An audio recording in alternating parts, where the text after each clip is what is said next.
Welcome to Texas Live with K5, your number one podcast for all things outdoors in North Texas. Welcome to Texas Live with K5, guys. I've got a really close friend of mine here, Montana Han. How you doing, Montana? What's going on, Tim? Man, thanks for coming on. Dude, it's a pleasure. Man, Montana's a huge bass fisherman. You been fishing any tournaments? No, tournament slowed down after Kings of Cowtown, so, which is all right. Yeah. That heat will kill you out here. Oh, yeah, for sure. So how'd you do this season? What'd you fish? How'd it turn out? Didn't fish as much as I normally do throughout the year. Went to Kings of Cowtown, didn't finish as good as we wanted to, but dude, that's part of it. Yeah. You know. At least we got some rain. The lakes were full. Finally. Man. Dude, I've been tired of not having no rain. Yeah. Holy moly. So, the drought really does help out the fishing a lot. Really does. Bringing those lakes down. But on the back end, once that water starts coming up, dude, it changes the whole lake. Tough as nails. Dude, it's bad. So a lot of people don't understand that. They're like, hey, we need water to be able to fish. I'm like, it's not like the fish just grow legs, walk, and go somewhere else. Yeah. They're still in that lake. You just got to adapt, learn and adapt. And that's the big thing that I've seen, especially like I fish Possum Kingdom a lot. So I guide out there. And when that lake gets down, yeah, the fishing gets tougher because you're not able to fish exactly what you want to. You've got to adapt to where the fish are at and be able to find and locate, different spots now. And it's made me a better angler by doing that, but it's also a lot more challenging. Yeah. You're like, I want to go fish that dock. Oh crap, there ain't no water on the deck. Yeah. So, and throughout the time, everybody, dude, we've got live scope. What do we start doing? We want to look at that screen All day. all day. I'm like, and at some point, I'm like, I want to go kick up some mud, man. Yeah. I can't. It's not. There ain't no water up there to Right. go kick it up. But yeah, with the water that's come up, and I think the water fluctuating as bad as it did really put a damper on Kings of Cowtown. So, and that's where we fished 3 lakes. You fished it. Oh, yeah. And it's a grind. Oh, it is, man. It's a beating. Humbling. You go out there, you're fishing with 60 of the... 60 top 30 from the previous year, and then 30 qualifiers. Yeah, and they're all hammers. Every single one of them. You can't blink it. They'll put it on you, man. They know these lakes. They fish all these lakes. They fish all these local trails. Man, it's tough. It's anybody's game. Day 1, if you're leading it, Look out. Day 2, you might be in last. Like it's everybody competing at that tournament. And it's all about consistency too, man. So about 3 or 4 years ago, actually I guess it's been 5 years ago, we went out there. We're sitting in second or third. Had a heck of a frog bite, of course. You with the frog? I don't imagine. Yeah. So that morning, me and a guy named Keith Ivey, we pulled up on this point, just waylaid him on a frog, and then we go to Lake Worth and barely catch a limit. Thank goodness for spots. Yeah. We had a little small limit and ended up not even qualifying for the next year. We thought, we got a good shot at this. We go to Louisville and suck. Exactly. So it's tough, man, but it's a fun tournament. Every year, whenever Donnie and them are starting to do the qualifiers, I got to go and qualify. Yes. Just to have an opportunity to get into it. It's exactly. awesome. Get that phone call saying, "Hey, you qualified. All right, cool. I can make it, or I can't make it." Yeah, for sure. And like you said at Louisville, that last hour, and it's hot, and you're sweating, and you're like, "Man, I want to go home," and you ain't got a fish. You go spot hunting just to see if you can pull a check. Yep. Yeah, or just qualify for the next year. Exactly. But heck, probably, I don't know, most of the anglers that were qualified for the next year still come out and fish the Kings of Cowtown qualifier because it's good practice. It's good practice, man. You can still win money. That's a freaking phenomenal tournament that Donnie puts on. Yeah. His trail. I've fished it for 2 years, 3 years. I love it. I think it's one of the best going around. Him and Pam and their team do a phenomenal job. Every single tournament that goes on, everything runs so smoothly. There's no BS. It's just plain Jane, go, And everybody knows everybody too, and that he's still continuing to get new anglers throughout the whole entire state. And let's be honest, he's a tournament angler just like us, so he Yes. knows. It's kind of when you when you go to a shop like this shop, for instance, K5. I know I've tournament fished. I know the importance of getting that trolling motor kicked out or getting those electronics right. And it's the same thing with Donnie. He knows the importance of a well ran tournament. He knows the importance of payout. And so it's just man, if y'all had never fished a tournament trail or anything like that, I can't say enough good things about TTO. Yep. And it's kind of cool. So a little backstory. I believe it was the very first year of TTO. I actually won Ray Roberts, and yeah, me and my partner, we had like 27 pounds and won it, and it was pretty cool. It's kind of cool. I got the plaque hanging up here in my shop, and hey, it's been whatever 7-8 years ago, but I'm still proud of it, man. I don't care if you got one of them TTO plaques, dude. You're a hammer. Come on, man. Oh, I ain't no hammer. I promise you, I ain't no hammer. I may have used to fish a lot. Nowadays, I feel like I can't find a fish to save my life. I've turned into an old fart crappie fisherman. Oh, whatever. You're just looking at that freaking cheater scope is what you're doing. Man, what's so funny, though, is I tell people a lot of times I feel like it's a distraction. Sometimes. For me, because I get so caught up with just looking at that screen, and sometimes I feel like if I didn't have the screen at all, I'm going to go out there and catch a limit pretty easy. So it's kind of cool. You want to talk about those new rules, the new stuff coming up in TTO? I think it's going to be pretty cool. Yeah, I think that's really going to help bring the fishing to a more baseline, I guess is a good way to say it. And that way you just ain't got these nitpickers saying, oh, well, the one thing is every sport we have to adapt. Have to adapt to the new rules and new things coming in, this and that. Well, technology now with everything is just advancing. Do I think live scope's going to go anywhere?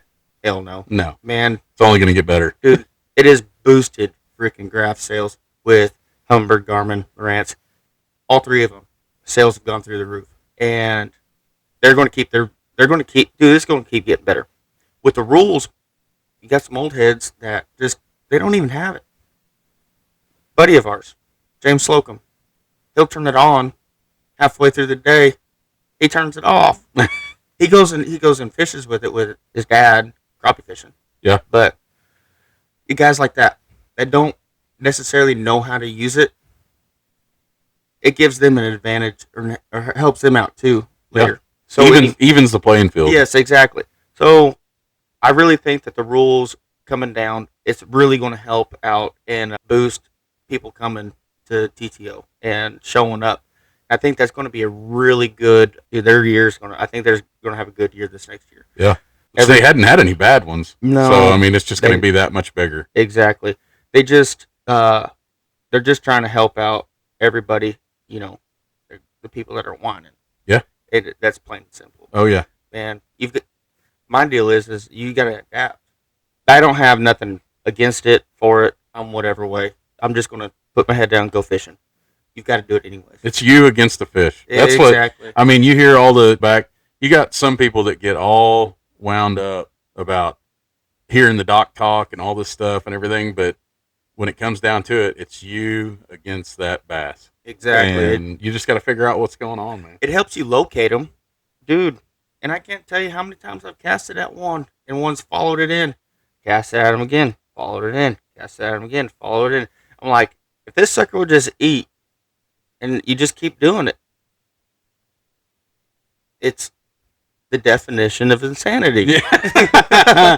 And it blows me away, man. How many fish over the years have we casted to had no idea, and they followed our bait in? We had no idea that 10, 12-pound fish was following our bait. Exactly. There's so many fish in the lake, it's insane. But then again, there's so many areas that we fished that there was none. So it's wild. Exactly. What it's taught us. I think, going back, I really think that Donnie instilling that rule is honestly going to help out his tournament trail. That's what he's looking out for. Yeah. And he's looking out for the anglers.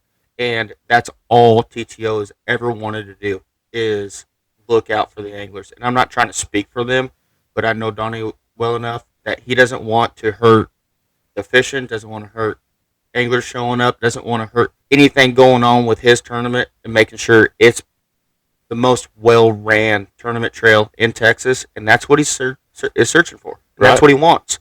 So, all right, let's instill these rules, and we'll see how it works. Because I mean, you can go one way or the other next year. Yeah. There's no way of getting rid of it. So we'll just do this. I mean, well, you see it happening all over the field, though. There's different rules coming in. You've seen the stuff with bass. What is that? It's what, 5? They just did I think they did a random drawing on the lakes. From what I understand, they did a random drawing on what lakes they're going to use it and what lakes they're not going to use it, which I think is phenomenal. Yeah. And I mean, heck, you're going to see some of them old guys bring a flasher out, start drop shotting on some heads, you know. Yeah. Especially coming in this. They're going up north. Yeah. And there's one lake that they're not allowed to use it on. Man. And I'm like, good grief, man. So it's going to drive them crazy. But it'll be good to see, and it's going to be really cool for fans, really. Even the playing field again. Even the playing field, I grew up watching bass. I've been watching them since I was a kid, and watching, it doesn't bother me. It's kind of interesting to me to watch them scoping and them showing the scope on the TV to where it helps me when I'm out there in the lake. Exactly. You know, but some people are complaining about it, of course. But it's whatever. Oh yeah. You'll never get somebody to stop complaining. No. They're always going to continue. Yeah. Not at all, man. Well, guys, we're going to take a break real quick, and we'll be right back. Montana here, he's a fishing guide on PK, and he knows that lake pretty darn well. So I wanted to talk a little bit about that, if you're good with it. I suppose. All right. Stay with us, guys. We'll be right back. This episode's brought to you by K5 Trolling Motors and Electronics out in Weatherford, Texas. If you need a trolling motor worked on, if you're looking to upgrade that trolling motor or upgrade those electronics, give us a call. We're open Monday through Friday from 9 to 5. Phone number is 817-757-9915. Welcome back to Texas Live with K5 here. You got Montana Han, just a real big bass fisherman here in the North Texas area. Hey, I've been seeing a lot of your posts on Facebook. You on the fish out there at PK? I ain't telling you if I'm on the fish. Come on, man. We need to know. No, you stay over there where you're at, and I'll stay where I'm at. Man, I don't know that lake. I don't know how to catch whatever. Fish out What there. happened? What happened last time we met up out there? I don't want to talk about it. I wasn't going to bring it up. All right. Oh. Taking my money. Man, so have you been out there at all? I've been out there a few times, and it's starting to get a lot better. I mean, even the summer was really good. Was it? Yeah, I was out there with 10-7 outdoors with all the kids, and there was not a day that we didn't catch fish. Man, that's awesome. And I mean, it was everything between little 12-inch fish all the way. I think the biggest one we caught was 7-8 pounds. Wow. And that was right there at the house that we were staying at too. Kid was just right there at the house. Cast it out there with I think it was a spinnerbait or something. And just caught one. Wow. And I'm like, dude, the wind's blowing into this pocket. We're in Cedar. Wind's blowing in the pocket. An old boy casts out there, catches one, and he's like, I need a net. And I'm like, you don't need a net for your fish. And he's like, no, it's a big one. That sucker comes up, blows up. And I'm like, oh my gosh, I had to run back to my truck, grab the net, and I netted that fish on the bank. Man. And he was stoked. We used to get a kick out of it because, like, when you go out to Lake Fork, the Skeeter Owners Tournament and stuff like that, it's hilarious because the guy who wins is usually, I was just throwing a Texas rig brush hog by a dock. And me and Keith would look at each other. We need one of them stupid fish. Yes. He's like, I just pulled this pack out of the box from 1972, green pumpkin, and I put some dye on it, and I had me a 16th ounce lead weight on the end of it. And then I just see my line just thump and start going off. Me and my old Zebco 33 reeled this old sucker in, and here I got me a boat now. Yeah, it's mind blowing. I'm like, dude, you don't care. Yeah, no, not at all, dude. It's crazy because we're out there just busting it, and you got some guy that just pulls up to a random dock and catches a 14-pound fish. It's stupid. It's dumb. And then that's the same thing at PK, man. I could go out there for a whole week, be on fish, and then Billy Bob from freaking East Texas be entered in the freaking tournament. Hey, I ain't Billy Bob. Oh no, yeah, but he'll be from East Texas, and he might have been there one time. Go out there and land on him, and I mean, and they school up in massive schools out there. I mean, you've been out there long enough before I started even fishing. How that lake is, and the way they school up out there is nuts. Yeah. All the big ones are all with all the big ones. Yep. You can get on a pound. You can get on them 2-pounders all day. Yep. And they're in massive schools too. And that's what happened. October, our championship out there with TTO, I was on some really good fish, and we had just a big cold front come in, really mess up the way I was catching them. And the guys from East Texas, I ended up winning it. They're throwing glide baits, and they were throwing a big rat. I'm like, what in the world? We didn't even practice. So you just didn't even came in, no practice. And honestly, sometimes you got to go into a lake that, especially we know the lakes around here so well. It's done it to Hollingshead. He knows the lake so well, dude. Sometimes it'll burn you. It's spot jumping, basically. Yes. Fishing on history, yes, instead of fishing on what's going on in the now. Exactly. The now, doing the now, but it's whatever. It burns us, man. But sometimes. So, are you? How can they find you on? Like I said, guys, he's a guide. He knows this lake out here. He can show you a lot about the new technology. He's learned me a lot. I'm telling you, when I first opened up the shop a couple of years ago, I had never turned on a hummingbird before, ever. And so I called him and I said, man, I have no idea what I'm looking at. I think what it was, the first one, a guy came in and had a Mega Live that wasn't doing anything. It just stopped working. And it was something as simple as a blown fuse, I think. Yep. And Montana came over, schooled me on all that. He's done it numerous times. Guys, if you have hummingbird stuff or Garmin or whatever, man, give this guy a call and book a trip, and you'll walk away from there knowing a lot more than you did before. You can find me on Facebook, Montana Hand Fishing, or just give me a call, 817-771-6940. That's my business number, so you guys can call me there. And anything, any graphs, we can go through it. If it's just your first time even out there and you don't even know what you're looking at, we can go find something to look at. I can at least get you in the right direction, point it in the right direction. It's just real hard, that I've noticed, to be able to tell somebody what they're exactly looking at, because I'm not looking through your eyes. And that's one of the things is, if you guys can, heck, even if you don't go out with me, go out with a guide if you're wanting to learn about the technology, and you don't know what you're looking at, because your eyes are different than mine, and I can tell you, hey, those are crappie, those are bluegill, two fish that look exactly the same on live scope. They stack up different, obviously, but they look exactly the same. Bass and striper almost look the same, but their movements in the water are totally different. And everybody can cast a carp. I even cast a carp every now and then. Yeah. But then you start realizing, oh, they're in this depth. That's a carp. Yeah. You know. So there's just little things, and especially when it comes down to the sensitivity, the contrast on them, your eyes are going to be different than mine. If I set your graph up to how I would, your eyes aren't going to pick it up the same. James Slocum, for instance, he's colorblind. I have to set his graph up totally different than I would ever think about doing mine. Yeah. So, well, it's like kind of like last year, I got the new Eco Map 2 and put it on my boat.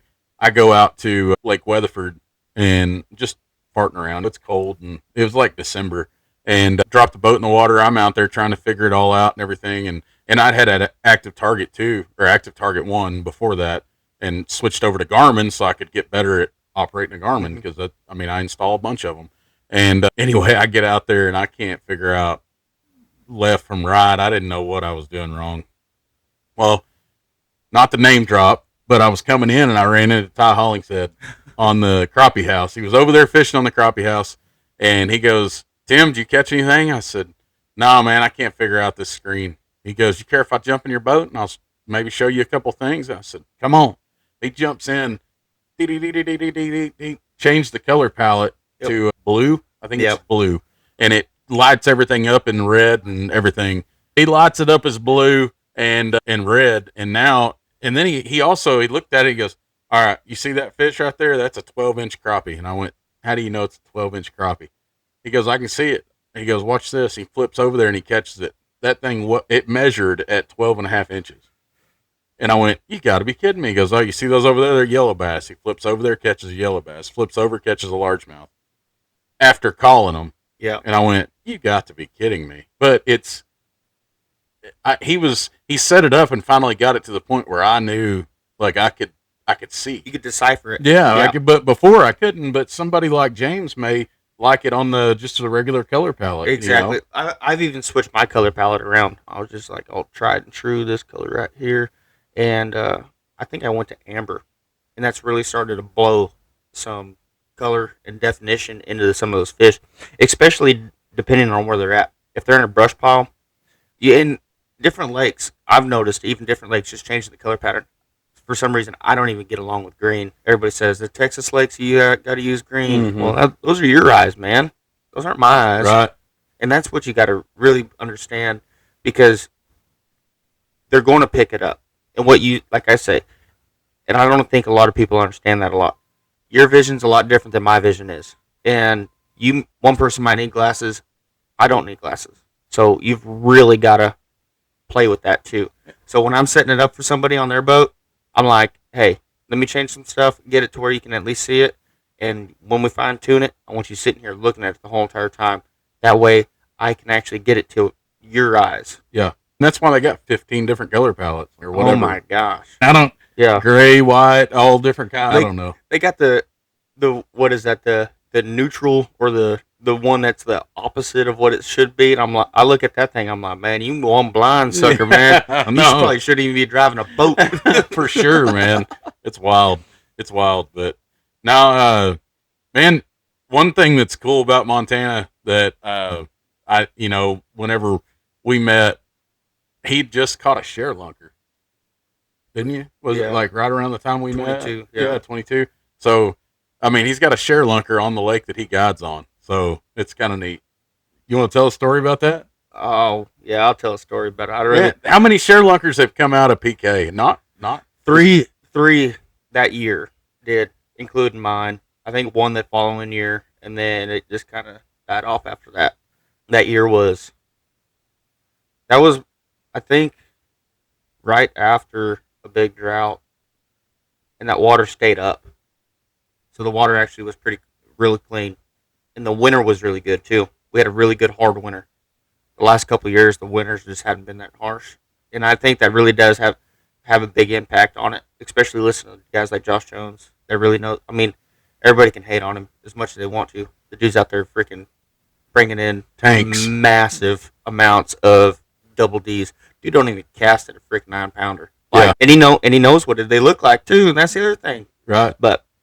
And for those that don't know, a ShareLunker in Texas, you want to tell them what it is, just in case they're not from here? Yeah.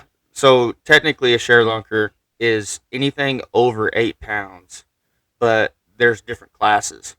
And I caught a Legacy, which is through, I think it's February to March. I think is what it is, or January to March is what it is. The winter months. Yeah, exactly. Right before the spawn. And those are 13 plus pounds.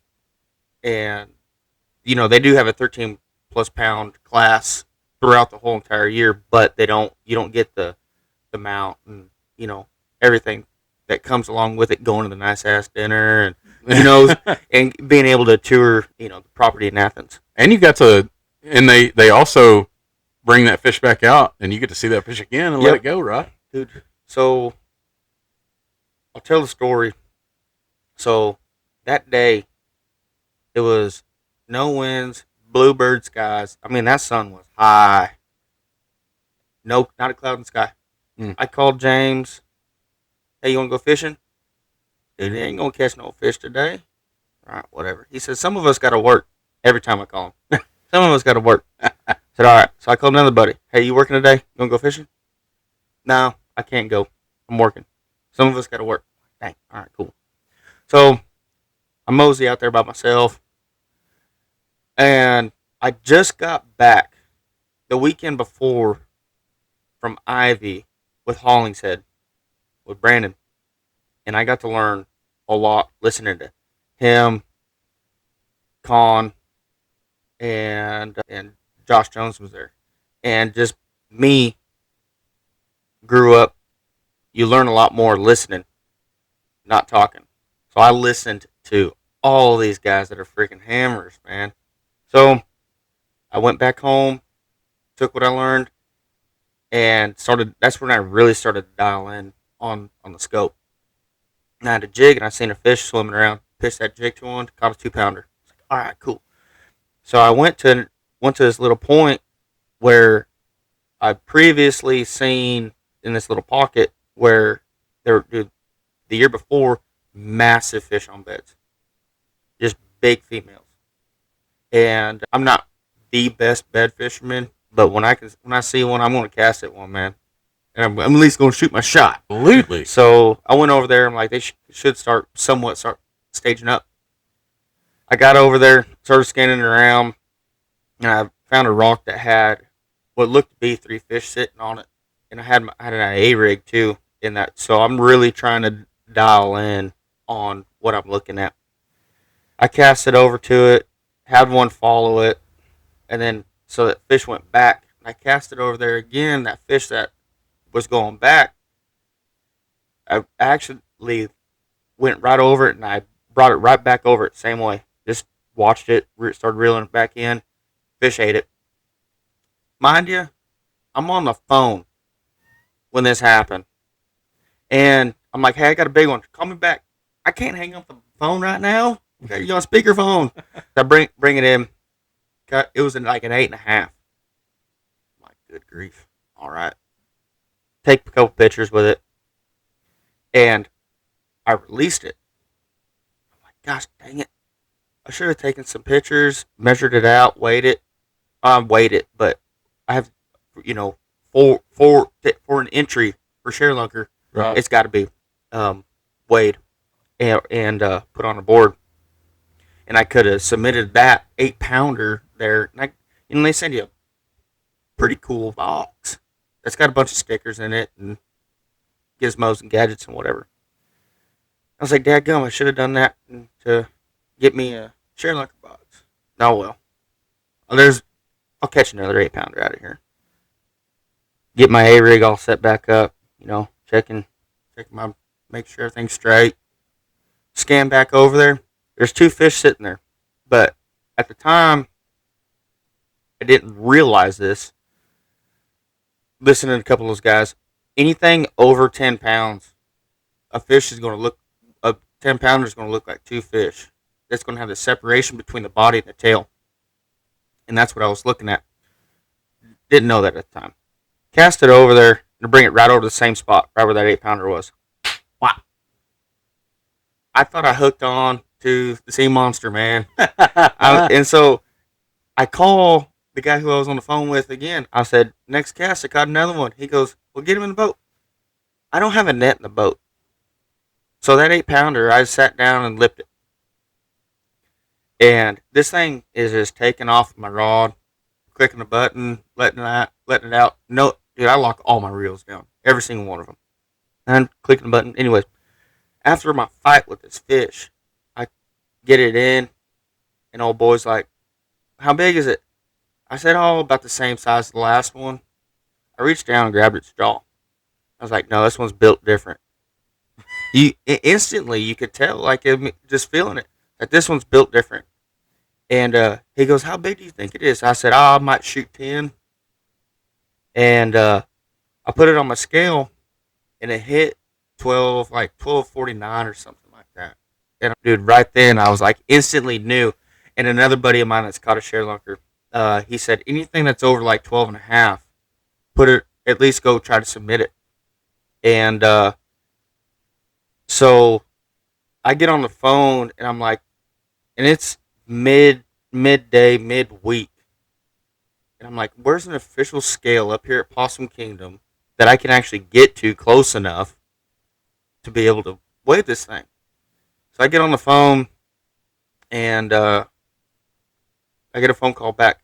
Montana, that fish that you just sent me, because I sent the picture of that 8-pounder, and that ain't going to go 13. That thing ain't over 13. I said, no, I caught another one. Like, oh, what did it weigh on your scale? I said 12, 12:49. Oh, okay. So then now everybody's starting to work. Slocum calls me. He says, "Hey, go over here. There's that market over there." I took that big old girl and I slapped her right there on the freaking meat scale.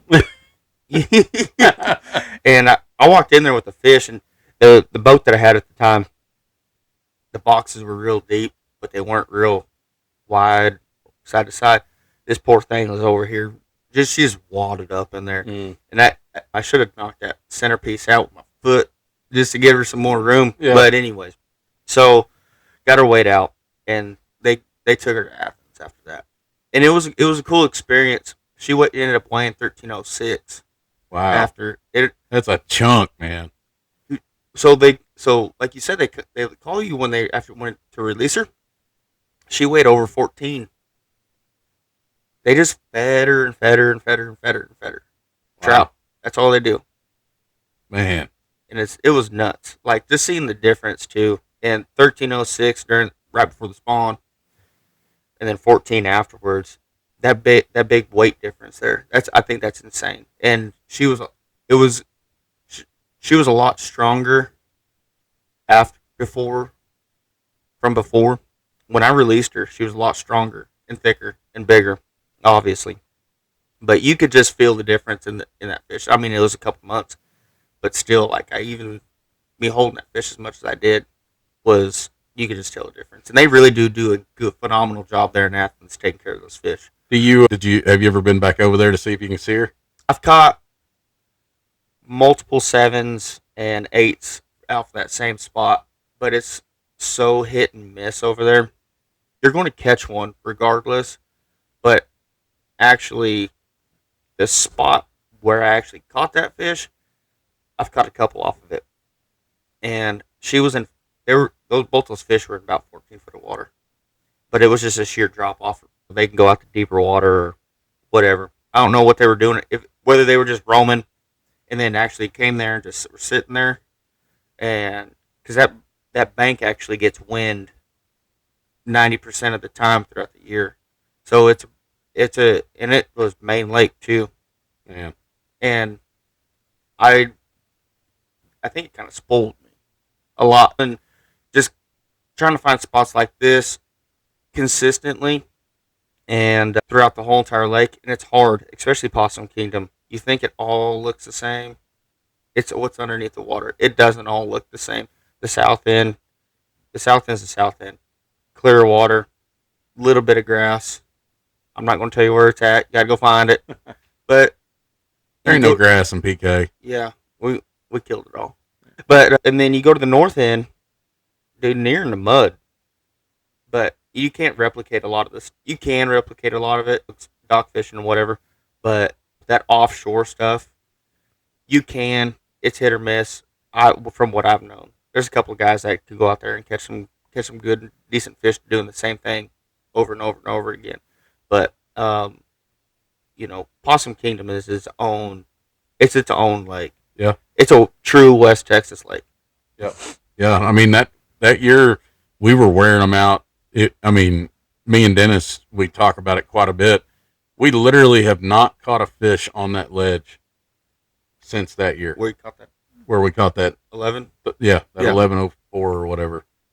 And I don't understand it, man. I don't know where they went. It's like they disappeared. You could go to that ledge, and like I told you that morning, we put on a 10-inch blue fleck power worm and on a Texas rig and wear them out. Yeah. It was guaranteed right at daybreak and right at dark, you were going to catch a fish over 5 pounds. Yep.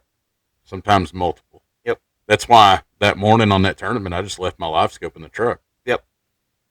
But it ain't been the same. I don't know. Something's changed. I can't figure it out. I don't know what the deal is. I think everybody's kind of talked a little bit about we had a fish kill last year. I don't know if that was necessarily true. I think what happened, because we weren't able to visibly see all the beds throughout the spring, but I think what happened is that water was so low for so long last year that when it finally did come up, those fish realized, I don't need to go up there. And which is fine. It's good. It's good for the population. It's good for the population. Phenomenal for the population. Fishing it sucks, but what with Possum Kingdom, when that water stays at a certain level, say if it stays at pool for 6 months, going into the springtime, those fish will stay up there. They won't need to go out.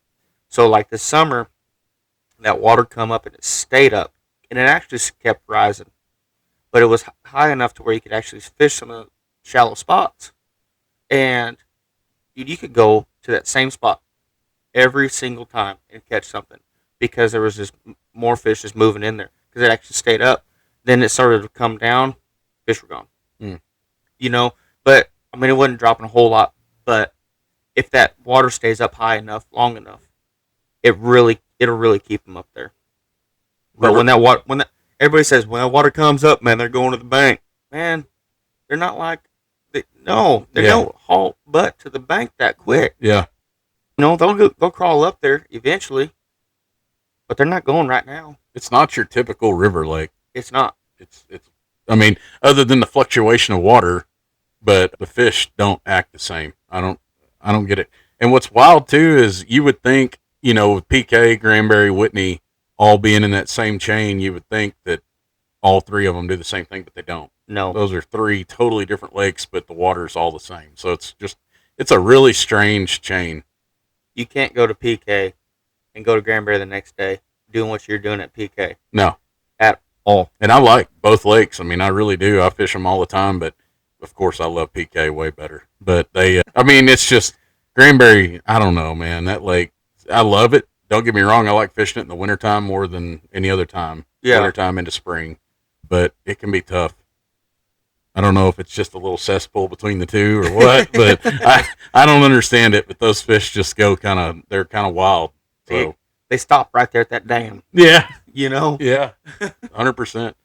Well, man, let's take a break real quick, and y'all stay with us. We got more fishing talk with the top hand, Montana hand here, and we're gonna talk more about some fishing and kind of want to get into what you got coming up. I don't know if you got any championships or anything coming up, but let's talk about it. Yes, sir. All right, stay with us. This show is brought to you by K5 Trolling Motors and Electronics. If you need a trolling motor worked on, if you need some electronics installed, give us a call. We're open Monday through Friday from 9 to 5. Phone number is 817-757-9915. Also, this show is brought to you by Top Hand Detailing. Top Hand Detailing. Well, I appreciate that. Yeah, absolutely, man. Top Hand Detailing, Weatherford, Texas. We are mobile. 817-771-6940. Give us a ring. He's the best in the business, I'm telling you guys. You got to give him a call. He's detailed my boats. He's detailed my pickup. He's actually detailing one of my trucks right now. So he's doing a podcast and detailing at the exact same time. So pretty talented. Yeah, you can have me in two spots at one time. Come on. Anyway, guys, give him a call, man. I'm telling you won't be disappointed. It'll be like a brand new vehicle or a brand new boat when he gets finished. Welcome back to Texas Live with K5 here. Got a really good friend of mine, Montana. Man, I wanted to talk to you about this 10-7 outdoors. We hadn't really got to talk about it much. No, we hadn't, and I'm glad you brought that up, man. Thank you. That means a lot. For sure, man. It makes me emotional even thinking about it because it's an amazing organization that one of my best friends started, I think in 2013. He's a police officer, and the one thing that we absolutely know that is common with police officers, some of them don't come home to their families. So, and that's what 10-7 means. That's actually the call that they're either done working, it's the last day of working, right, or they're not coming home, and that's what 10-7 means. So what we ended up doing, and I'm glad that I'm blessed to be a part of it. We take kids hunting and fishing. It's a nonprofit organization, and these are kids that are either already involved in the outdoors or, their father or mother, because it could be either one, never took them. And a majority of them, their dads passed away. And so we get to take them out to experience amazing hunts or go to the coast and go fishing. And like the trip that I do, it's a full week on Possum Kingdom.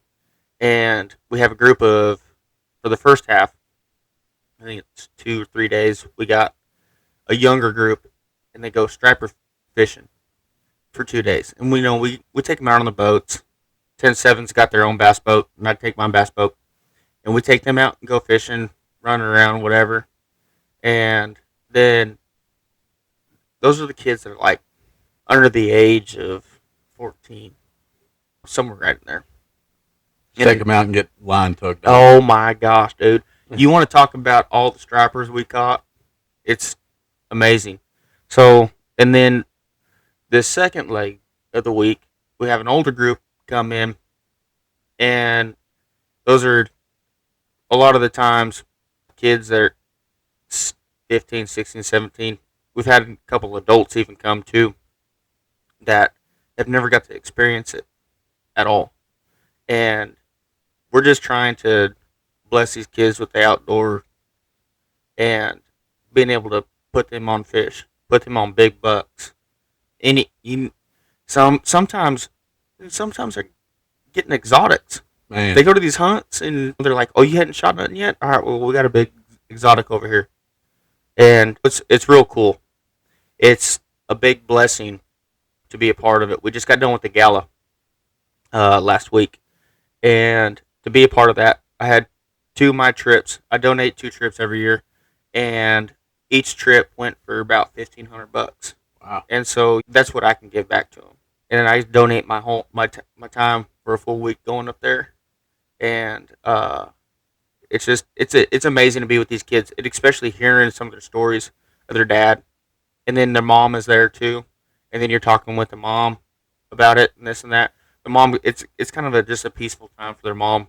Sit on the back porch, drink coffee in the morning, watch that sun come up, being on the lake. I mean, who doesn't like being on the lake? Right. Yeah, so, no worries. They don't have to stress about the everyday stuff they're having to deal with. Exactly, and everything is for them. So it's a really good time. Man, that's amazing. If this doesn't tell you about Montana, I'm going to tell you a little quick story. So when him and I first met, I was a captain for some high school kids out here in Peaster, and I've known them since they were sophomores, and they were seniors, and they were out at their deer lease, and they were target practicing on a trailer. And when they shot this trailer, the whole entire thing went up in flames. And when it did, it burned them to the point where they had to be careflighted to Parkland in Dallas. And so if anybody's ever had anything with careflight and stuff like that, it's expensive, man. And medical bills at a burn unit, very expensive. So we got together and decided to put a fundraiser together to try to help out their family. And we were selling raffle tickets and stuff. And I didn't even know who Montana Hen was at the time. And all of a sudden I get a text that says, I've got a friend of mine who's a fishing guide on PK, and he wants to donate a fishing trip to y'all's cause. And he's got a big heart for everybody, but for kids too. And so anyway, we were over at the Fun and Sun Tackle Show. They let us set up a booth there, selling raffle tickets and just kind of talking about what we were trying to do. And Montana comes walking up. I had no idea who he was, but I've got a sign-up sheet for a fishing trip right there on the table. And I said, "Man, you want to sign up for a trip?" And he looked up at me and smiled, and he goes, "I'm Montana." I went, "Oh, okay." And I appreciate it. So anyway, it's just a little more, man, I really appreciate everything that you do, man, for our community, for the kids. It means a lot. I got a big heart for the kids, because in today's on their laptop, on their phone, doing whatever. Get outside.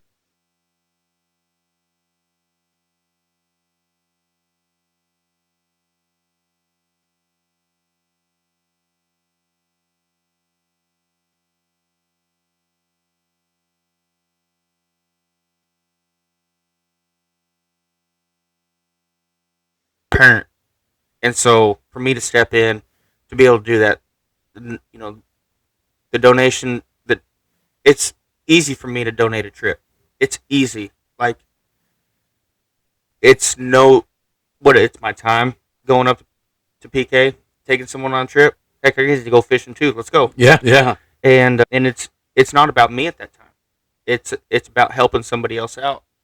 And like right now, I'm trying to raise money for a friend of mine, and I'm selling 150 tickets at $100 a pop, and just to try to raise some money for this guy. I'm going to give away 10 trips out of that. So I'm just trying to use what I can and what I'm able to just help give back, because people have helped us out tremendously. The Lord's blessed us with so much. Absolutely. And he does every single day. And there's some people out there that don't have the ability to be able to, be in our shoes. As I can say, they do. They're just, might be hitting rough times. So let's get back. And I really think that's, us as servants are called to do. You've helped me out with my boat when I've needed it. Hey, Tim, I'm having an issue. I got a tournament. I think it was right before I actually went to that trip on PK with my trolling motor. And you're like, bring it up here. Let's get it done. Let's get it knocked out. Like, what do you want me to do? Bring the whole daggone boat. Yeah. I'm like, all right. So, and we got it done. And I thank you for that, because you knew what I was going to go do. You're like, and you were out late. We were here at dark. You didn't, you put your family aside for those kids. So you actually had, a foot in it. So, yeah. Dude, I got such a big heart for kids too, man. I mean, I was raised, most don't know, but my stepdad been my dad. I mean, he's my dad, but he's actually my stepdad since I was 6 months old. And man, he took us fishing, hunting, every weekend we were doing something outside. Yep. And I know that that's what's lacking in society now, is that male role model or mama taking them out and showing them God's creation, putting them on a big bass. I remember times I was talking to my dad the other day, and I said, you used to have all these stock ponds that you could take us to. And now, I just wish I had something like that to be able to do that with kids nowadays, but exactly. A lot of people have locked down. They don't, it's just, if there's any way that I could give back to these kids, that's what I'm going to do, man. I love it. And to see the look on their face, we used to they used to have a youth hunt. It was put on by Field and Stream down at the Coca-Cola Ranch in Jacksboro.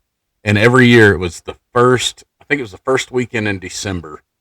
And man, these kids, we would bring our ARs because they were getting to go hunt deer with a machine gun. Yeah. You should have heard them, man. It's not all about shooting deer though. It's not all about that. You get out there in the deer stand with them, they start sharing their little testimony with you, and man, it will make you tear up. And I don't even have words for it. It's just amazing, man. That's what doing the high school fishing stuff. I was blessed with some amazing kids with some really good families, but still we got real talk out there on the water. It was awesome, man. I love it. So during that trip on PK, the last full day we have, which is every Saturday, I call a group of friends in, and we have a tournament. And because these are kids that don't get to experience the tournament life. And we put up some money, and we get donations from tackle shops for gift cards or whatever. And, or gift cards or just random gifts that they're willing to donate. So they have something to look forward to. And we do a 3-fish limit tournament for a few hours, and I got other people donating their time, and now I'm introducing them to 10-7 and seeing what it is. So now, not only have I heard these testimonies from these other kids of what they've gone through and how they're experiencing it, and what 10-7's done for them, now it's sharing the message to this other person. When I had a conversation with one of them, and he goes, if you ever need my boat again, call me. He says, I'll be here. I'll take the day off and I'll be here. I don't care. And I love hearing that, because we have all these other people now wanting to help out in this organization. And I'm not knocking any other organization. I'm not. But the way 10-7's gone about it is a little bit different than the way everybody else does. It's one-on-one time at the gala. One of the older kids. He's not a kid. He's 20, 22 or something like that. He's a kid to us. Yeah. And he come up to me and he says, "Man, I just want to thank you so much because you don't have any idea the impact you have on me and my sister." And his sister's younger than he is. And I said, "Man, I'm not doing anything. I'm just being me. We're just having a good time." He goes, "No, what we did when we were fishing," he says, "I've never done that before." And he fishes all the time, ponds around. He's from Houston. And he says, "Dude, I've never experienced no fishing like that." Because, especially in that tournament day, I'll go out, find fish throughout the whole entire lake, and then that way I can tell people that are showing up, if they're not on them, "Hey, go here, go here, go here," or go to your other spots or whatever. And I was able to tell him, "Hey, pick that rod up with that lure, cast up there," and we started catching them. So, Man. and we make it challenging too. So, the 3 out of the 3 fish limit, one of those fish has to be from that kid. So, I bring a hammer on that lake. Yeah. Hey, those aren't all 3, He did not catch that 12-pounder, Man, I'll be setting the hook and handing him the rod. Man, I used to get a kick out of it with some of those high school kids because they would want you to pick up a rod and show them how to do it, but then you can't. No, it's so tough, man. But same thing. Thank goodness for social media and sit here. Oh yeah, for sure, man. Yeah. Maybe you watch this podcast while you're out there in the high school tournament. Come on, man. But anyway, dude, I love that organization, and we've got another one that we do, Cast for Kids, coming up October 18th. I think Landon Martin is the one who puts it on, and he was saying that they've got 60 kids and only 21 boat captains. So if there's anybody out there that may be interested in volunteering for something like this, Cast for Kids is a organization where they've got 60 special needs kids that they take out fishing on Weatherford Lake, and it's just a really cool deal. I know Montana's been a captain out there. I have for the last 3 or 4 years. And so, I mean, if anybody's interested, please get signed up. Look it up on Facebook, Cast for Kids, Weatherford Lake, and that'll be a really cool opportunity for you. But anyway, so did y'all whack them? The 10-7? Oh my gosh, dude. We caught we've been on that, we've done it 3, this was the 3rd year, and this was the best time that we had throughout the whole entire time. Did y'all catch bass or? Oh yeah. Okay. We stayed on bass. Good. We'll go look around for crappie. It's funny. We got two of the kids that come, they're brothers, and they're from Houston as well. And one of them fishes on the coast all the time. He just actually sent me a picture of a red, and my phone don't ring, dude. You tell me when to come, I'll be there. And yesterday he sent me a picture. He said, "This could be you," and he's holding up a big old red. I'm like, dude, come on. And taking somebody that fishes on the coast to somebody to bass fishing is totally different. And because those are 2 different fishing. Oh, I'm ruined right now. Absolutely. You go down there. I see all them pictures. I'm ruined, man. I can't. I bass fished my whole life, and I started going saltwater fishing this summer, and I'm like, I let a high school team use my bass boat now because all I want to do is saltwater fish, man. I can't. And I knew that if I kept my boat here, I was going to be hauling it down to the coast, and I didn't want to tear it up. Man, it's a totally different deal, man. You set the hook on a 5-pound bass, it ain't going to strip drag like a 5-pound drum. No. And that's one thing that they talk about. These bass are easy. What are you talking about? He says, you just got to keep reeling and it'll come to you. Yeah. Oh, whatever. Go ahead. Go back to Houston. I'm tired of you already. and that's one good thing is you build that relationship. You get a couple days with them, so you build that relationship up with them.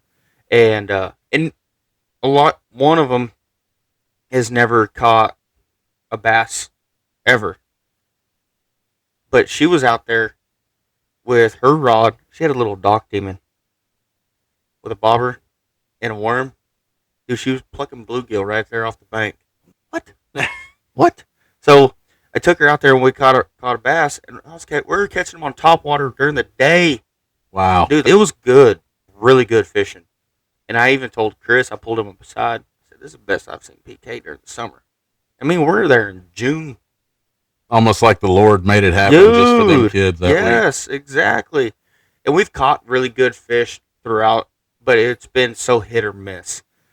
One year we caught an 8-pounder off a dock, off a brush pile, and it was so hit or miss. Like, you could catch a slew of 2-pounders that wouldn't even measure for us. Mm. You know, where me and you were catching them and they're just throwing them back like, man, give me a 5-pounder. Gosh, dang. There's got to be one underneath there. You get spoiled, man. Yeah. But those kids, you know, as many fish as they can catch. That's what it's about. Yeah. Did y'all catch any smallmouth? They actually did. So first thing that morning, where you saw me, where you brought that boat to me to fizz that fish. Yeah. Let me correct that because I don't want people thinking I don't know how to fizz fish. I was coming over there because I'd already fizzed them and they were turning over. No. And I needed some fin clips. Hey, yes, I'm not saying he didn't I'm know just how saying. to. Hey, I'm not throwing you on. Hey, it's whatever. Because I was sitting there fizzing fish myself because I was catching them out of freaking 25 foot of water. This guy, I pull up there. Hey, he pulled up on me. Let me tell you that. I pulled up there on him after I called him, and he told me to come around there and see him. So I pull up there, and he pulls 3 7-pounders out of his live well, lays them on his seat, and grabs his fin clips and throws them to me, and I leave out going, well, I guess we got a lot more work to do. Now, I got 25 pounds of fish in my live well at that time. Yeah. And then we go back and catch an 1102. Lucky old dog. I should have held you a little longer. You should have, man, because I'd never, that was the best day of fishing I've ever had in my entire life, I'm telling you. But anyway, smallmouth. Yeah, so they pulled up on that point. First cast of the morning. Caught a smallie. Wow. And so we actually this was the first year we actually put a smallmouth side pot in. If you bring a brown one in, then you got an extra, like I think it was $100 or something like that. That's cool. So, it gives them an incentive, in some to it. And it was a brother-sister team. So I had the brother, and Chuck had the sister. And, of course, it was Chuck Bradshaw. Was it? Yeah. Good. Yeah. Man, I'm glad you got Chuck, man. He's, I mean, there's not a greater dude out there. I called him, and he did not say no. Yeah. He was like, win. Yeah. So, and I had his son-in-law, and then another gentleman as well. So, it was DeBusk. And, it was a good group of guys. Well, anyways, so I had the brother, and I think we ended up winning it. But his sister was over there like, well, I got that smallmouth. And I mean, dude, it was a chunk. It was every bit of a 2.5, 3-pounder. Man. They're getting beefy. They are. So 2 weekends ago, me and my wife were out there for our anniversary. We spent 3 nights out there. And just so happened to be a high school bass fishing tournament out there. Yeah. 16 pounds won it. Yeah. And it was a bag of smallmouth. That's Every awesome. one of them were smallmouth. And I went, are we at Texoma?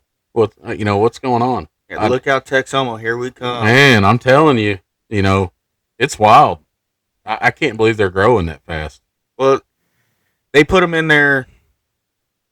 I think in 22. I think that's when they put them in there. They did a full stock on them, and that lake has got so much bait in it. It ain't gonna ever run out. I'm telling you. I promise it ain't. I went out there with Texas Parks and Wildlife a month after I caught my ShareLunker, and I was out there measuring fish. We were shocking fish and checking bait out. Them gizzards, I got a picture of a 15-inch gizzard shad. Man, I'm not kidding you. So these big old swim baits you're fishing with, it ain't. No, so the guy called me. He's like, hey, Montana, I just want to let you know that you can actually be fishing with a bigger bait if you want to. So, because his numbers came in to where there was more 12-inch plus gizzard shad or 10-inch plus or whatever, the bigger gizzard shad in that lake than what we think there are. And I mean, which is, he's like, in the fish that are here that we have, the numbers of like 5-pounders that are in that lake is absurd. Absurd. Wow. And the bluegill, dude, they're like dinner plates. Yeah. They're huge. When you see them on live scope under a dock, it's hard to tell the difference between them and crappie. I ain't kidding you. They're huge. I flipped up underneath there several times thinking, man, these crappie are shallow. Flip up underneath there and it's a bluegill that big. And they're real pretty too. They get that real purple tint to them. Yeah. Yep. And I caught a couple off of jerkbait. Dude, they'll swallow the whole back end of that jerkbait. I'm like, gosh, dang, what are you doing? No wonder why you're so big. Yeah. But that lake does it does real good. The only problem we have is the golden algae, and we get a fish kill every so often. But being from Arizona, our lakes out there's one that's pretty close to my hometown, Lake Pleasant, and it gets golden algae real bad, and it's real clear as well. And a lot of people I wonder if it's the clarity of the water or this or that. Well, I don't know. I mean, Pleasant gets it, but they don't have the massive fish kills like we do here. But they got a lot of the water depths in Arizona are a lot deeper. I think the max depth in that water is like 400 foot. Mm. And but wow. I don't. Yeah, it's crazy. And but I don't. Nobody knows what the cause of it is. I kind of had a hunch. I'm like wondering if it's all just runoff from everything, but the runoff here is a lot different than it is there. So y'all get them monsoon. Oh yeah, it's the rain in the desert. Yeah, and here when it rains, it's through people's yards, right? Essentially. Yeah, that's wild, man. I never knew that anybody else suffered with that. I was talking to another guy. We're gonna have him on here shortly. TJ Ramp. Yep, and that's who 1070s is. Oh, okay. Yeah, I didn't know that. Okay, yeah. So TJ, we were talking about that, and he makes his living guiding, and I don't even want to talk about it because we were like, man, if it happens this year, both of us are going to be like, man, we had that conversation, and we don't we don't need to talk like that. But he's a super good guy, man. Talk about somebody that has some history on that lake. Oh yeah. And I didn't know him until we opened up the troll motor shop. Of course, I met all the guides now. I think, but it was kind of cool. He was telling me some stories. We got to talking about smallmouth, and his grandfather, I think, started guiding in the 70s or something back. I mean, a long time ago. And he was saying that they used to catch some big smallmouth back in the day. Yeah. But then the stripers came on, and he was saying it was nothing to catch a 20-pound striper every week or something like that. They'd have one.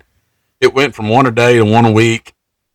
And then now, TJ told me his biggest one's like 18 pounds, like 7 years ago. So it's very uncommon now. But it was kind of cool to talk to him Still about an 18 history. Pound striper? Oh my goodness! I mean, could you imagine? It'd be like catching a redfish, dude. Massive. It's hard for me because I'll be out there fishing and be bass fishing or crappie fishing, and if the striper come up, it turns into a striper fishing trip. Hey, you gotta have a spook on the deck, man. If they come up, you gotta throw it out there and catch one. I love it, man. They're so much fun. Just a mean fish. So, or a whopper plopper, dude. They go to school and just chuck that sucker out there. I tell you something that's kind of cool. Whenever those fish come up and start schooling like that, is to throw a buzzbait because it's only got one hook, and if you can get them to eat that buzzbait, you can literally just flip them off and go out there and catch another one, and not have to worry about treble hook getting caught. That's that's a mean fish when you get him in the boat too. He don't stop flipping. No, never, man. I thought sand bass were bad. Stripers are terrible. I hate catching. And I'm gonna tell you this: a redfish is terrible because I've got my thumbs just now healing from this past weekend. Well, because when a redfish, he's so strong. And then you stick your hand in his mouth but everything down there's got teeth. And you stick your hand in his mouth, he chomps down on your hand. Man, I had teeth marks all over my hands. I know. Poor you. I know, man. I know it. But anyway, well, guys, I think we're going to wrap it up. You got anything else you want to talk about? Not off the top of my head.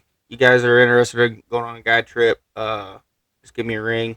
Montana Hen Fishing. Yeah. You heard this guy's got, he's got all the spots out there on PK, guys, and he's very knowledgeable. If I have any issues with electronics, I'm giving Montana a call. So, give him a call. Something else I wanted to mention that y'all heard during the break, he's also got a business where they detail vehicles, detail boats. He's detailed all of my stuff and does an outstanding job. I don't know anybody else in the industry that's better. So, well, I appreciate that. Man, you want to give them some information on that, how to get a hold of you? You can get a hold of me in the same number, 817-771-6940, Top Hand Detailing. You can find me on all social media platforms, TikTok, Facebook. Best way to get a hold of me is actually just calling me. Don't text him. Don't text me. Call me. I'm telling you, he's like an old fart, man. I text him, and I never heard back from him. A couple days. Finally, I ran into him in town. He's like, pick up the phone and call me. I'm like, well, man, it's easier for me just to shoot you a text. I don't care. Call me. Yeah. I get in those situations. I might be fishing. I might be working. I'll look at the text, and I'll just put it down, and I'll forget. Yeah. And because I want to look at it, make sure nobody's freaking dying. Yeah. Yeah. Because if somebody is, I'll come running. But yeah, I just end up forgetting to text somebody back. And messaging on Facebook, for some reason, it'll come through like a week later. Like I'll get a reminder saying, "Hey, somebody sent you a message." I'm like, "Do you guys not see in the description it says call or text this number up here?" Yeah. Well, it's fine, but I felt like I've lost some customers doing that. But through the fishing or the detailing, yeah, just Facebook's weird sometimes when it comes to stuff like that, especially if you're dealing with a small business. Yeah. Just the number platform's a lot better. I'm telling you guys, he comes out and cleans your pickup or cleans your boat, it's going to look like a brand new pickup or a brand new boat. I've also had one issue here recently where we had my boat got a scratch on it, and I called him and I was freaking out going, man, I don't know what to do. And he comes out, and by the time he got done with it, you couldn't even tell there was a scratch there. So I'm telling you, the guy has got some magic. Give him a call. I can't say that enough. Give him a holler, and you will not be disappointed. Thanks for coming on. I appreciate it, man. Yeah, we'll do it again. Well, we're going to need to. We might have to talk. ShareLunker season's coming up. So. It is, and I'm telling you guys, don't sleep on it. Let's go. ShareLunker's fun. We can either go out and catch a bunch of them, or if you're wanting that giant, let's go catch that giant. Target some toads. Yeah, especially on Possum Kingdom. It's beautiful out there. The scenery's good. Bring some warm clothes and some gloves, because we're going to go out when it's cold. I like fishing when it's cold. Yeah. Nobody's out there, and that's one nice thing. Yeah, all year, man. You got ski boats and wake boats and everything else in the summertime, but in the wintertime, it's just quiet. Yeah, we can even go whack the crappie. There ain't no crappie in PK. Stay off my holes, Tim. There ain't no crappie in PK. There ain't no need to go out there. All right. Whatever. No, whatever. I ain't taking you. Well, guys, thanks for joining in. And until next time, we'll see you all in the water. Thank you for tuning in to Texas Live with K5, your #1 source for all things outdoors in North Texas. Please like and subscribe on YouTube, Apple Podcast, or Spotify to support us and enjoy more North Texas outdoor content. Like and follow us on Facebook and Instagram.